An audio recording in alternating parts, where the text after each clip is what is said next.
শিল্প প্রতিষ্ঠানের পাশাপাশি পোশাক শিল্পের কাঁচামালও হওয়া উচিত পরিবেশ বান্ধব। এ লক্ষ্যে দুবাইয়ে বাংলাদেশ কনস্যুলেট লেডিস গ্রুপ আয়োজন করেছে বাংলাদেশ টেকসই ফ্যাশন শো। এর মাধ্যমে পরিবেশ বান্ধব পোশাকের প্রচারণার পাশাপাশি উদ্যোক্তাদের এ খাতে বিনিয়োগে আগ্রহী করতে চান আয়োজক কমিটি। অনুষ্ঠানে অংশ নেন বিভিন্ন দেশের কূটনীতিকরা। সংযুক্ত আরব আমিরাত থেকে সহকর্মী মেহেদি রুবেলের প্রতিবেদনে থাকছে বিস্তারিত।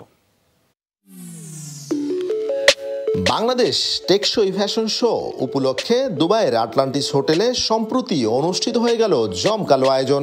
প্রবাসের বুকে দেশি সংস্কৃতি তুলে ধরতে ও পরিবেশ বান্ধব পোশাকের চাহিদা বাড়াতে Dubai Bangladesh consulate ladies group এই আয়োজন করে। অনুষ্ঠানে দেশীয় হস্ত ও কুটির শিল্প সামগ্রী প্রদর্শনীর পাশাপাশি ছিল হাতে বোনা শাড়ির বিশাল সমাহার। প্রদর্শনী উপভোগ করেন মিশর, বাহরাইন, ভারত, ইতালি, ইরাক সহ বিভিন্ন দেশের কনসাল জেনারেল পরিবারের সদস্যরা।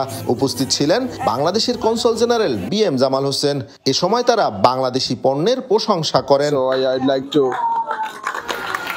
প্রদর্শনী শেষে আয়োজন করা হয় র্যাম শোর, যেখানে দেশীয় শাড়ি পরে মঞ্চ মাতান আমন্ত্রিত অতিথিরা।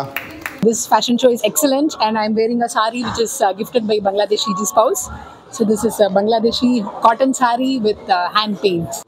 Love Bangladeshi sari. Thank you. We are so glad to today's event and thank you very much for Abida, the spouse of Bangladesh. This event is very nice. We are glad to wear this kind of sari. 20টা দেশের প্রতিনিধি এখানে ছিলেন। বাংলাদেশকে বিশ্ব দরবারে আমরা যেভাবে এখানে হাজির করেছি, রিপ্রেজেন্ট করেছি, সত্যি অকল্পনীয় ছিল।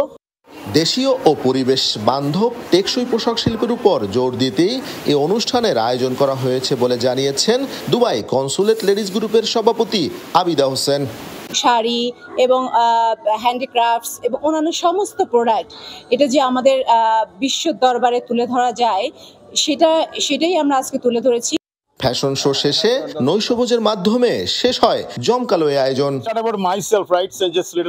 মেহেদি রুবেল, যমুনা নিউজ, সংযুক্ত আরব আমিরাত।